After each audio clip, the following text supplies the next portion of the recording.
Bulletin of Bihar में आज हम बात करेंगे एक खास शख्सियत से।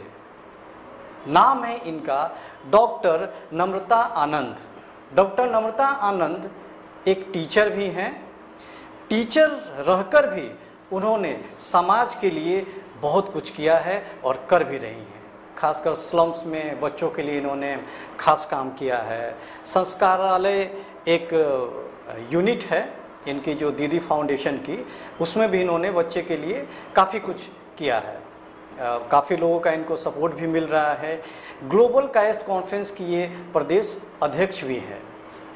सिलसिलेवार ढंग से बात करेंगे हम नम्रता जी से इन सब के बारे में।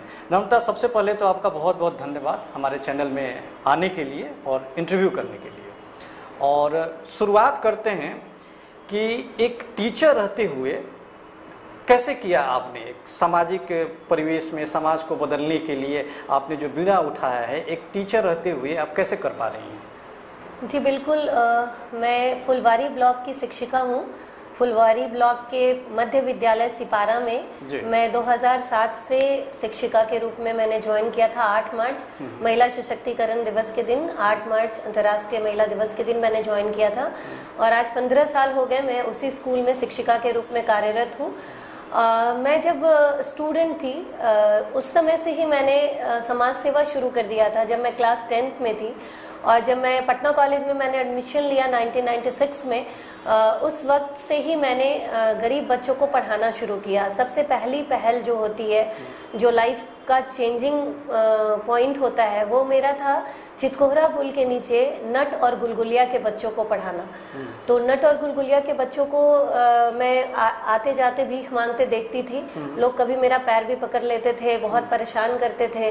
पहले मैं गुस्सा होती थी, फिर मुझे लगा कि आखिर ये क्यों मांग रहे हैं, क्यों ऐसा कर रहे हैं, समझाने पे भी नहीं समझते हैं। फिर मैंने देखा कि उनके पेरेंट्स उनको सपोर्ट कर रहे हैं, तो मुझे ऐसा लगा कि अगर ये पेरेंट्स ही इनको गलत आदत की ओर ले जा रहे हैं, क्योंकि यहाँ पे शिक्षा की कमी है।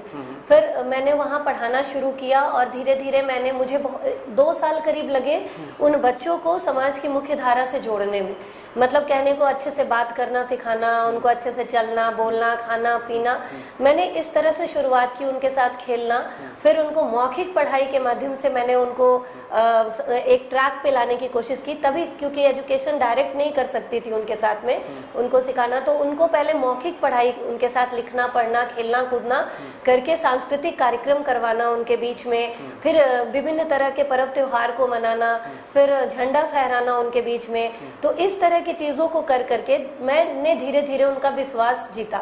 और जब वो मुझ पे विश्वास करने लगे, जब उनके पेरेंट्स मुझ पे विश्वास करने लगे, तो फिर मैंने उनको पढ़ाना शुरू किया एकदम सिलसिलेवार रूप से। और फिर उनको मैं अपने पॉकेट खर्च से स्लेट कॉपी पेंसिल, उस टाइम बहुत मुश्किल था, मैं खुद स्टूडेंट थी, तो मैं उसके लिए पटना कॉलेज से गांधी मैदान और गांधी मैदान से पटना कॉलेज पैदल चलती थी। जो मुझे डेली का जो पापा से मुझे आने जाने का फेयर मिलता था उसको मैं बचाती थी, क्योंकि यहाँ चितकोहरा से पटना कॉलेज तो पैदल नहीं जा सकती थी, लेकिन गांधी मैदान से पटना कॉलेज और पटना कॉलेज से गांधी मैदान में पैदल जाके उस पैसे को डेली बचाती थी और उससे उनका स्लेट कॉपी पेंसिल। तो इस तरह से मैंने शुरुआत की थी। पहले घर से छुपाया, धीरे धीरे मैं उनको पढ़ाने लगी, जानने लगे लोग, अगल बगल के लोग मुझे जानने लगे वहाँ पे जहाँ मैं पढ़ाती थी। डर लगता था कि चूँकि पापा मेरे जिला एवं क्षेत्र न्यायाधीश थे, तो मुझे लगता था कि पापा मुझे नहीं करने देंगे। और ये मेरा धीरे धीरे मेरा जुनून बनता जा रहा था। मुझे अच्छा लगने लगा था, मुझे उन बच्चों से प्यार हो गया था। मुझे लगता था कि जब मैं उनके पास जाती हूँ तो मैं दिन भर जो थकती हूँ वो थकान मेरी दूर हो जाती थी। तो उन बच्चों के साथ जो लगाव प्यार बढ़ा, तो फिर मैं उनको छोड़ नहीं पाई और आज तक 25 साल में भी मैं उनको छोड़ नहीं पाई हूँ। आज भी मैं जा रही हूँ, दूसरे जनरेशन उनके बच्चे अब हैं, उन बच्चों का एडमिशन कराया अमला टोला स्कूल में। जो बच्चों को मैंने शुरू किया था पढ़ाना, वो बच्चे अमला टोला स्कूल में पढ़ने लगे। फिर अमला टोला स्कूल से पढ़ के वो लोग क्लास 8 तक पढ़ाई किया। फिर उनकी शादी, लड़कियों को भी मैंने शिक्षा की तरफ प्रेरित किया। तो उस वक्त एक मेरे लिए एक हमारे रिपोर्टर थे आकाश जी, आज में हुआ करते थे, आज भी वो आज में है। इतने साल के बाद शायद आप लोग जानते होंगे, मैं उनका नाम लेना इसलिए नहीं भूल पा रही हूँ क्योंकि उन्होंने मुझे जो एक सपोर्ट किया उस उस टाइम, उन्होंने लिखा कि शिक्षा का की जोत जगा रही है नम्रता। ये मेरे लाइफ का टर्निंग पॉइंट था, शिक्षा की जोत जगा रही है नम्रता। और एक बहुत बड़ा सा आर्टिकल मेरे ऊपर लिखा आज में, तो और एक मैगजीन में भी आया। मतलब वहीं पे मुझे लगा कि मैं कुछ अच्छा काम कर रही हूँ, और इसका सपोर्ट जब मीडिया ने मुझे किया तो मुझे लगा कि सच में ये काम बहुत अच्छा है और हम इसको और आगे करेंगे। तो इस तरह से मैंने काम शुरू किया था और काम करते चले गए, फिर धीरे धीरे सपोर्ट मिलता चला गया। नम्रता, इसमें जो आपकी फाउंडेशन है, ये एनजीओ है आपकी दीदी जी फाउंडेशन, इसकी शुरुआत कब हुई, किसका आपको सपोर्ट मिला या खुद ही से शुरू किया आपने? एक्चुअली दीदी जी फाउंडेशन बनाने के पीछे भी एक कहानी है। मैं थोड़ा भागती थी एनजीओ से। मुझे लगता था कि अच्छे काम, क्योंकि ऐसा नहीं है, बहुत सारे लोग बहुत अच्छा काम भी कर रहे हैं, लेकिन उस समय मैं छोटी थी, मेरा दिमाग उतना नहीं था विकसित, आप कह लें। तो मुझे ऐसा लगता था कि जो मैं काम कर रही हूँ, ऐसा ना कि कोई उसे गलत नाम दे दे कि किसी लोभ से कर रही है या किसी, तो इस डर से मैंने कभी भी एनजीओ के बारे में नहीं सोचा या कभी भी। लेकिन जब काम करते करते लोग मुझे पागल कहने लगे कि ये तो पागल हो गई है, मेरे रिलेटिव्स, मेरे फ्रेंड्स, कि ये क्या गरीब बच्चों में जाती है, क्या चेंज ला देगी, क्या कर लेगी। तो वैसे समय में मुझे यही लगा कि मैं ठीक है, मैं पूरी दुनिया को नहीं बदल सकती हूँ, लेकिन समाज के कुछ हिस्से को तो बदल सकती हूँ, कुछ ऐसे पार्ट को, कुछ ऐसे लोगों को लेके चल सकती हूँ जिसको कि मैं जिसमें मैं चेंज ला सकती हूँ। अगर फिर मेरे द्वारा जो वो मोटिवेशन होगा उससे और भी नम्रता खरी होगी और भी ऐसे काम होंगे, तो मेरा व्यू इधर था। तो वैसे करते करते मुझे 7 साल काम करने के बाद मुझे राष्ट्रीय युवा पुरस्कार से सम्मानित किया गया भारत सरकार के द्वारा। तो इसी समाज सेवा के लिए जो लोग मुझे पागल कहते थे, वही लोग मुझे फिर फोन करके बधाइयाँ देने लगे, वही लोग फिर कहने लगे नहीं बहुत अच्छा काम कर रही है। तो ये करते जब मैं गवर्नमेंट ऑफ इंडिया के ऑफिसर्स से मिली अपने नेशनल अवार्ड के फंक्शन में, तो उन्होंने एक अनिल कुमार, मतलब मेरे पापा का ही नाम था, अनिल कुमार सर थे, अनिल कुमार वर्मा उनका भी नाम था। तो उन्होंने पूरे सबको बैठा के वो बता रहे थे एनजीओ के बारे में, काम के बारे में, सोशल वर्क के जब बात कर रहे थे। तो जब उन्होंने मुझसे बात की तो उनको मैंने बताया कि मैं इसलिए इसको कोई फाउंडेशन का रूप या एनजीओ का रूप नहीं दे रही हूँ। तो उन्होंने कहा कि बेटा अगर आपके जैसे लोग ऐसा सोचेंगे तो अच्छे काम करने वाले पीछे रह जाएंगे और जो काम नहीं कर रहे हैं वो लोग आगे रहेंगे। तो आपको तो काम करना है, आपको भारत सरकार इसलिए सम्मानित कर रही है क्योंकि आप इस काम को और आगे बढ़ाएं और आगे फैलाएं, इसलिए नहीं कर रही है कि आप इसको ले जा करके अलमारी में रख दीजिए। तो मुझे लगा कि नहीं, मैं तो और काम करूंगी क्योंकि ये मेरा मोटिवेशन हुआ है और मैं और करना भी चाह रही हूँ। तो बोले कि अब सबसे पहले इसको फाउंडेशन का रूप दो या एनजीओ का रूप दो या जैसे ट्रस्ट का रूप दो। तो उसके बाद जब मैं आई, और दीदी जी नाम इसलिए पड़ा क्योंकि बच्चे दीदी जी पूरे मोहल्ला के बच्चे मुझे दीदी जी बोलते थे, तो बस बच्चों ने ही ये नाम रख दिया दीदी जी फाउंडेशन, ऐसे इसका नामकरण। रोटरी क्लब से भी जुड़ी हुई थी या अभी भी हैं जुड़ी हुई? जी, मैं रोटेरियन भी हूँ। मैं रोटरी क्लब से जुड़ी हुई हूँ। जो भी प्रेसिडेंट रहे हैं रोटरी के, उन लोगों ने बहुत सम्मान दिया है। अभी मैं अर्चना जैन भाभी को बताना चाहूँगी आपको कि अभी अर्चना जैन भाभी रोटरी की प्रेसिडेंट हैं और वो काफ़ी, मैं उनके साथ मिलकर काफ़ी काम कर पा रही हूँ। जहाँ भी सेवा का काम होता है भाभी मुझे याद करती हैं और मैं वहाँ रहती हूँ। और हम सभी रोटेरियन, मतलब एक रोटरी चाणक्य हो या फिर कोई भी ऐसा, वो एक ऐसा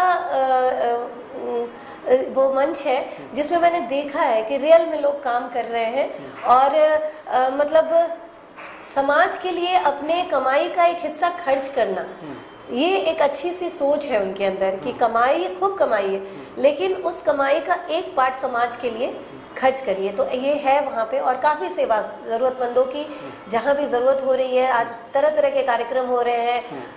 आप कह लीजिए कि नेत्रहीन बच्चों के लिए कार्यक्रम, उनके लिए फिर स्कूल में जा कर के आई कैंप लगाया जा रहा है, फिर ऑपरेशंस कराए जा रहे हैं। उसके बाद रोटरी के द्वारा आप देखिए कि वो आपको गरीब लोगों को खाना खिलाया जा रहा है। तो तरह तरह की चीज़ें, विकलांग दिव्यांग लोगों को ट्राईसाइकिल दिया जा रहा है। तो जहाँ भी ज़रूरत दिखता है समाज में, जहाँ ज़रूरत है, रोटरी वहाँ भी काम कर रही है। नम्रता, कैसे सामंजस्य बैठाते हैं आप टीचर भी हैं, आप समाज सेविका भी हैं, खुद की आपकी एनजीओ भी तो अब हो गई है, उसको भी एक नाम देकर अच्छे से चलाना है, सामंजस्य परिवार से और ये सामाजिक संस्थाओं से और टीचर से कैसे बैठा पाती हैं? जी, ये मैं अपने टाइम मैनेजमेंट पे बहुत ध्यान रखती हूँ, क्योंकि सबसे इम्पॉर्टेंट होता है कभी लाइफ में अगर आपको आगे बढ़ना है तो टाइम मैनेजमेंट सबसे इम्पॉर्टेंट है अपने लाइफ का। क्योंकि अगर हम अपने टाइम को वेस्ट करेंगे तो फिर हम आगे नहीं बढ़ पाएंगे, या जो हमारा गोल है हम वहाँ तक नहीं पहुँच पाएंगे। तो मैं बहुत सारी चीज़ें नहीं करती हूँ, टीवी नहीं देख पाती हूँ, फिल्म, मूवी, म्यूज़िक, मतलब टीवी के कुछ भी ऐसा चीज़ें, घूमना फिरना, या मतलब हमारा टाइम होता है 9 से 4 हमारा स्कूल होता है, 9 से 4 स्कूल के बाद हमारा वो संस्कार शाला चलता है। तो मैं 4 बजे, पौने 4 बजे मैं स्कूल से निकलती हूँ। उसके बाद मैं वहाँ संस्कार शाला जाती हूँ, वहाँ 6 बजे तक संस्कार शाला में रहती हूँ। वहाँ पे 3 बजे तक महिलाओं के लिए संस्कार शाला चलता है, जिसमें सिलाई केंद्र मैंने टीचर रखा हुआ है वहाँ पे, जो आकर के घर बैठी महिलाओं को, चूँकि संस्कार शाला का मेरा एक जो उद्देश्य है खोलने का, वो मैं थोड़ा पहले शेयर कर लूँ आपसे कि संस्कार शाला क्या है। दीदी जी फाउंडेशन के तहत ही मैंने एक संस्कार शाला खोला है, जो एक छोटा सा स्कूल है, जिसमें कि एज कोई लिमिट नहीं है। उसमें बच्चे भी आ रहे हैं, महिलाएं भी आ रहे हैं, बुजुर्ग, मतलब कोई भी आ सकता है। दूसरी चीज़ की गवर्नमेंट स्कूल के बच्चों में जो प्रतिभा है उसको डेवलप करना, क्योंकि गवर्नमेंट स्कूल के बच्चों, हायर एजुकेशन इतना महंगा हो चुका है कि गवर्नमेंट स्कूल के बच्चे क्या है कि हायर एजुकेशन के बारे में सोच नहीं पा रहे हैं। करीब 80% लड़कियों की शादी 10-12 होते होते हो जाती है, क्लास 8 से ही शादियां शुरू हो जा रही होना। आज भी कहने को सरकारी ये के हिसाब से 21 साल से कम में लड़कियों की शादी नहीं होनी है, लेकिन वास्तविकता यह है कि जब आप समाज में जाएं तो आप देख रहे हैं कि ऐसी शादियां बहुत हो रही हैं, रोज हो रही हैं, आए दिन हो रही हैं, कोई कुछ नहीं कर पा रहा है। हम शिक्षक होकर के समझा ही सकते हैं, हम जबरदस्ती किसी के पेरेंट्स को मना नहीं कर सकते हैं कि आप शादी नहीं करो, लेकिन हमने बहुत कोशिश किया है, कई बच्चों की माँ को, पापा को समझाने की भी कोशिश की है, लेकिन शायद हम नाकाम ही रहे हैं, और बहुत दुख है इस बात का। तो ये कोशिश, मतलब वो संस्कार शाला एक ऐसा स्कूल है जिसमें कि बच्चों के अंदर जो प्रतिभा छुपी हुई है उस प्रतिभा को निखारना, और उस प्रतिभा को निखार कर उनको रोजगार की तरफ प्रेरित करना। वो बच्चियां हो, बच्चे हो, कोई अच्छा म्यूजिक में है, कोई अच्छा गाना गा सकता है, कोई अच्छा डांस कर सकता है, कोई अच्छी पेंटिंग करता है, कोई वहाँ पे एक लाइब्रेरी भी है, कोई बहुत पढ़ने वाला बच्चा है तो उसको लाइब्रेरी में तरह तरह की किताबें मिल रही हैं वहाँ पे। कोई बच्चे में सिलाई का हुनर है तो मैंने सिलाई केंद्र खोला हुआ है, 12 से 3 महिलाओं के लिए है, और 3 से लेके 6 बजे तक, 3 से 5 2 घंटा, या 3 से 6 कह लीजिए, जो बच्चों के इंटरेस्ट पे निर्भर करता है। वो वहाँ पे बच्चे सिलाई सीखते हैं, और कुछ बच्चे डांस सीख रहे हैं, कुछ बच्चे एक्टिंग सीख रहे हैं, म्यूजिक सीख रहे हैं, पेंटिंग सीख रहे हैं। अब धीरे धीरे समाज के लोग भी मुझसे जुड़ते चले जा रहे हैं, लोग वहाँ आना पसंद करने लगे हैं, और मैं कुछ भी फंक्शन कर रही हूँ तो बच्चों को देखने, बच्चों के साथ मिलने वहाँ लोग आते। 26 जनवरी हो, 15 अगस्त हो, सरस्वती पूजा हो, होली मिलन समारोह हो, कुछ भी हो, तो मैं कोशिश करती हूँ कि समाज की मुख्य धारा से इनको जोड़ने के लिए समाज के अच्छे अच्छे लोग जो अच्छे अच्छे पदों पर हैं उन लोगों को वहाँ बुलाऊं, और बच्चे से वो मिलकर काफ़ी खुश भी होते हैं, बच्चों को काफ़ी आशीर्वाद मिलता है, और बच्चों को उनके थ्रू कोई मदद भी मिल जाती है। नम्रता, एक बड़ा ही बेसिक क्वेश्चन इसे कर लीजिए, या महिलाओं के लिए भी ये क्वेश्चन जरूरी है, समाज भी उस तरफ देख रहा है। बिहार सरकार द्वारा चलाया गया शराबबंदी का आपकी संस्था या आपके द्वारा कितना समर्थन है या समर्थन नहीं है? बिहार सरकार के द्वारा जो शराबबंदी चलाई गई, मैं इसका पूर्ण समर्थन करती हूँ। इसलिए करती हूँ कि समाज जो शराब जो है वो समाज का एक कोड था। आज आप देखिए, मतलब मैं ये 25 साल से मैं भी फील्ड में जा रही हूँ। मैं स्कूल से ही जो बच्चों के साथ निकल के स्लम एरियाज में जाके मैंने काम किया, बहुत ज़्यादा काम किया। आज पटना का बहुत सारा स्लम है, मीठापुर, यारपुर, मीठापुर, कुर्थौल, आप कह लीजिए एग्जीबिशन रोड, चितकोहरा, कौशल नगर, खगौल, मतलब बहुत सारे स्लम एरियाज, अम्बेडकर बस्ती में मैं बहुत सारे जगह पे काम किया। जो पहले की स्थिति थी और जो आज की स्थिति है, दोनों में अंतर मुझे दिख रहा है। दूसरी चीज कि केवल गरीब लोगों के बीच नहीं, अमीर लोगों के बीच भी इस शराब ने पूरा खराब कर रखा था माहौल। बाहर से महिलाएं घर में इंतजार कर रही हैं, खाना बना के इंतजार कर रही होती हैं, और पुरुष बाहर पार्टी करके शराब पी के घर आते हैं, तो वैसी स्थिति में घर का माहौल भी खराब होता था। और आप देखें कि मतलब मुझे ऐसा लगता है कि माननीय मुख्यमंत्री श्री नीतीश कुमार जी के द्वारा जो ये पहल की गई, ये सच में सराहनीय पहल है और मैं इसका पूर्ण समर्थन करती हूँ। और मुझे लगता है कि अगर कभी इस संबंध में मुझे काम करने का मौका भी मिलेगा तो मैं ज़रूर आगे बढ़ करके काम करूँगी। सरकार का कितना समर्थन मिल रहा है आपको, या मिला ही नहीं आपके ऑर्गेनाइजेशन को? नहीं, अभी मेरे ऑर्गेनाइजेशन को सरकार का कोई भी समर्थन नहीं प्राप्त है, शायद मैं उनकी नज़र में नहीं हूँ, लेकिन मैं लगातार काम कर रही हूँ। और मुझे मीडिया ने सोशल मीडिया ने बहुत सपोर्ट किया है। इसके लिए मैं मीडिया और सोशल मीडिया के सभी जो भी मीडिया कर्मी हैं, मैं उन सभी को बहुत बहुत धन्यवाद देना चाहती हूँ। आज तक मैंने 1 रुपया भी कहीं से कोई फंड, सरकारी फंड नहीं उठाया है। हिंदुस्तान पेपर ने भी कवर किया था इस चीज़ को, और मुझे लगता है, क्योंकि मुझे लगता है कि काम हो जा रहा है। हाँ, बड़े बड़े काम करने के लिए फंड्स की ज़रूरत है। अगर मैं भी एक वृद्धाश्रम खोलना चाहती हूँ, मैं लगी हुई हूँ वृद्धाश्रम में, लेकिन पैसे की कहीं ना कहीं मुझे दिक्कत आ रही है, जिस वजह से मेरा काम रुक रुक के हो पा रहा है। शायद मैं 2021 में खोल लेती, लेकिन मुझे वो समर्थन नहीं प्राप्त है, या मेरे पास वो जानकारी का अभाव है, या मेरी खुद में कमी है, या मैं एक शिक्षिका हूँ, इस वजह से मैं डरती भी हूँ थोड़ा कि मतलब कहीं ऐसा ना हो कि मेरी ये छोटी सी नौकरी जिसको मैंने अपने बीएड कॉलेज को छोड़ के, उस समय जब मैंने 2007 में नौकरी ज्वाइन की थी, तो उस वक्त मैं बीएड एमएड सब मैंने कर लिया था। बीएड एमएड, तो मैं एमएड थी और मुझे प्राइवेट बीएड कॉलेज मिल रहा था, लेकिन सेवा भाव से मैंने, चूंकि मुझे गरीब बच्चों के साथ काम करना था और मैं लगातार गरीब बच्चों के साथ काम कर रही थी, इसलिए मैंने ये सरकारी स्कूल का प्लेटफॉर्म चुना और लगातार मैं उन बच्चों के लिए, समाज के लिए लगातार कार्य कर रही थी, जिससे कि माननीय मुख्यमंत्री नीतीश कुमार जी के द्वारा मुझे राजकीय शिक्षक सम्मान से भी सम्मानित किया गया 2019 में। तो मुझे लगा कि कहीं ना कहीं एक शिक्षिका के रोल में मैं बखूबी निभा पा रही हूँ, और एक शिक्षिका का जो दायित्व है वह मैं कर पा रही हूँ, क्योंकि एक शिक्षक समाज का आईना है और हमारा पूरा दायित्व बनता है, पूरा कर्तव्य बनता है कि हम समाज के बच्चों के लिए, समाज की महिलाओं के लिए, समाज के लिए कुछ न कुछ जो हमारा एफर्ट लगे, जो हम जितना कर पाए।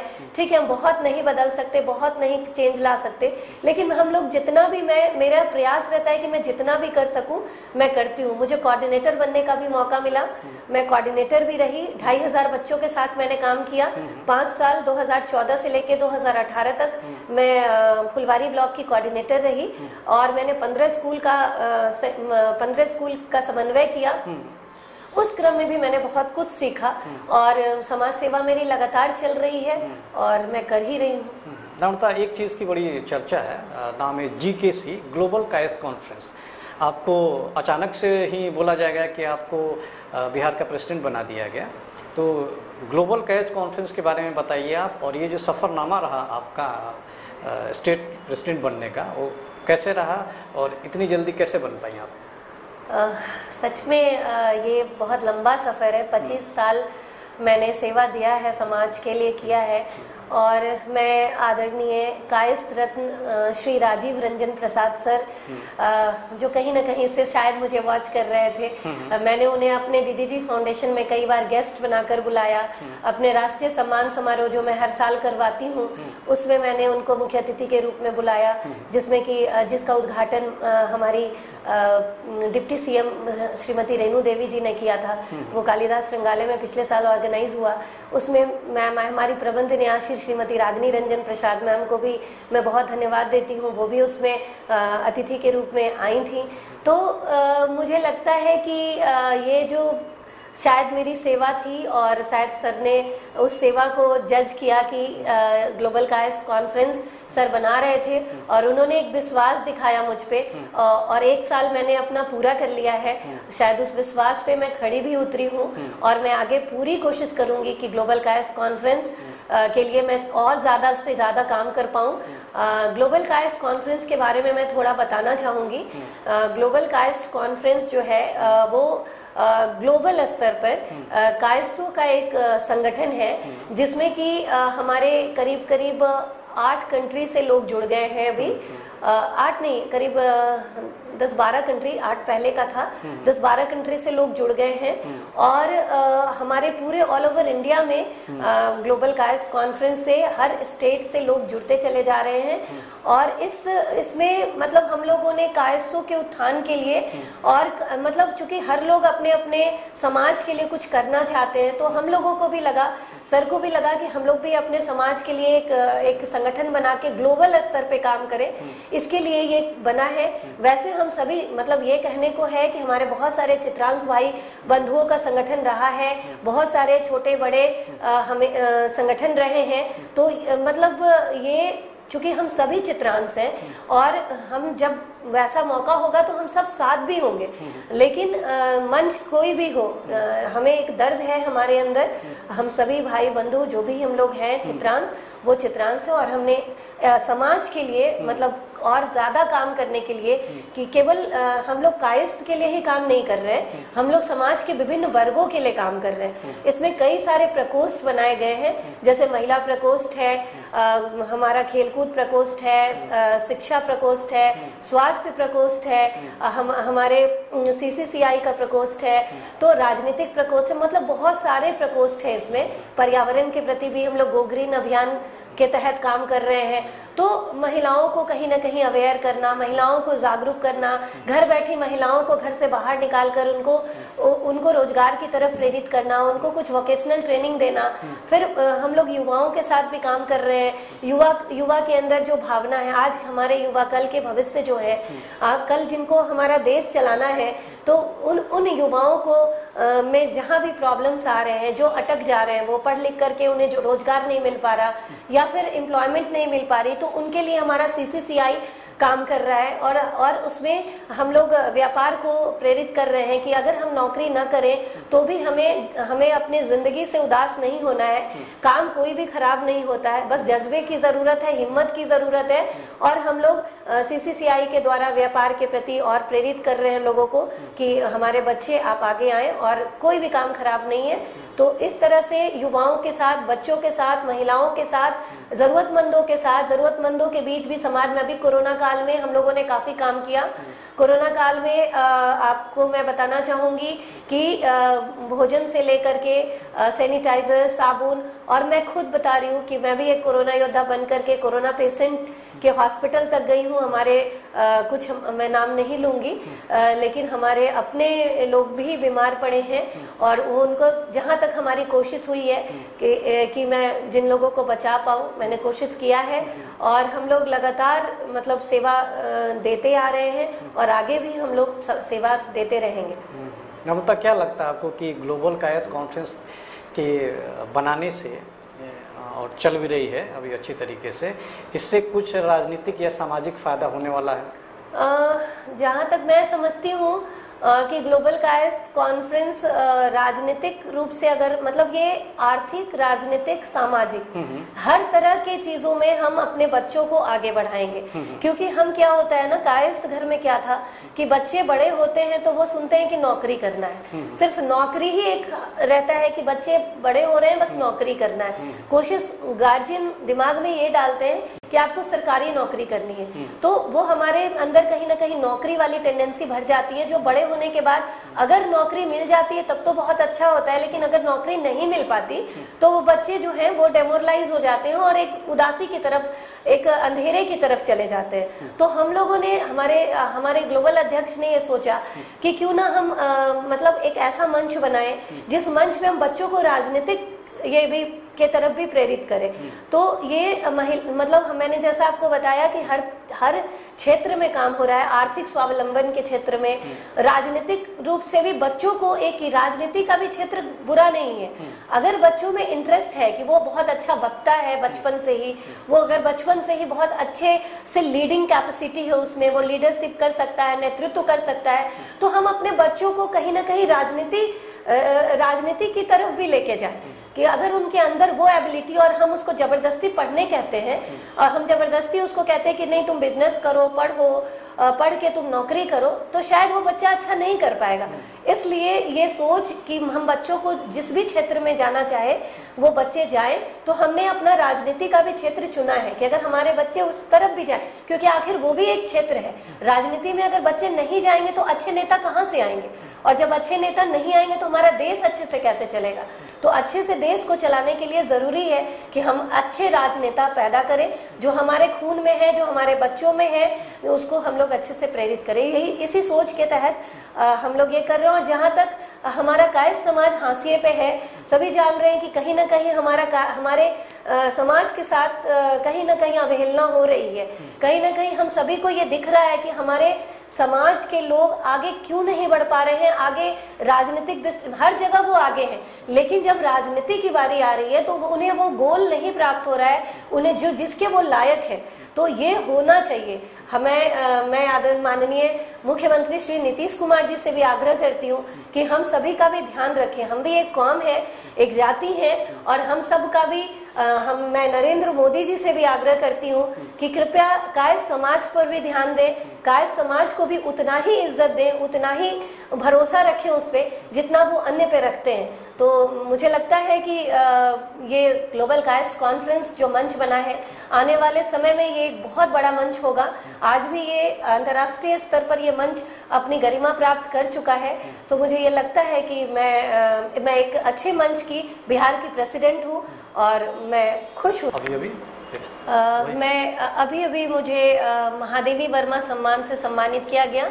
ग्लोबल कायस्थ कॉन्फ्रेंस ने एक सुंदर सी पहल पिछले साल शुरू की थी, महादेवी वर्मा सम्मान। महादेवी वर्मा सम्मान पाकर मैं सच में बहुत प्रफुल्लित हूँ, और इसलिए क्योंकि महादेवी वर्मा एक शिक्षिका भी थी और एक समाज सेविका भी थी, और मैं भी एक शिक्षिका और समाज सेविका दोनों हूँ।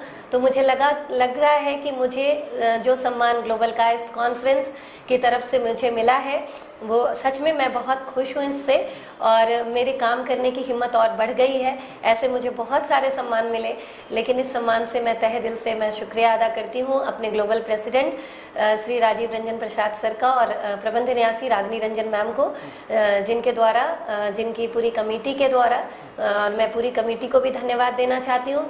मैं प्रेम कुमार जी को भी धन्यवाद देना चाहती हूँ, जिन्होंने बिहार प्रदेश अध्यक्ष के रूप में मुझे काफ़ी सपोर्ट किया है। मैं दीपक अभिषेक सर को धन्यवाद देना चाहती हूँ, जो हमारे बिहार के प्रभारी हैं, और उन्होंने उनके नेतृत्व में, उनके द्वारा जो सपोर्ट हम लोगों को मिल रहा है वो सच में सराहनीय है। तो थैंक यू हूँ, और मैं खुश हूँ इस चीज़ से। ये थी डॉक्टर नम्रता आनंद जी। दीदी जी फाउंडेशन की इनकी एनजीओ है, और उसी की एक इनिशिएटिव है संस्कारशाला, वो भी ये चला रही हैं। ग्लोबल कायस्थ कॉन्फ्रेंस की ये बिहार की प्रेसिडेंट हैं। और नम्रता, आपको बहुत बहुत शुभकामनाएं देते हैं हम कि अपने चैनल की ओर से, कि आप इसी तरह समाज को एक नई दिशा देते रहें और एक नई ऊर्जा के साथ आप इसी तरह काम करते रहें। Thank you very much. बहुत बहुत धन्यवाद आपको। थैंक यू मुझे इस मंच पे बुलाया। Thank you so much.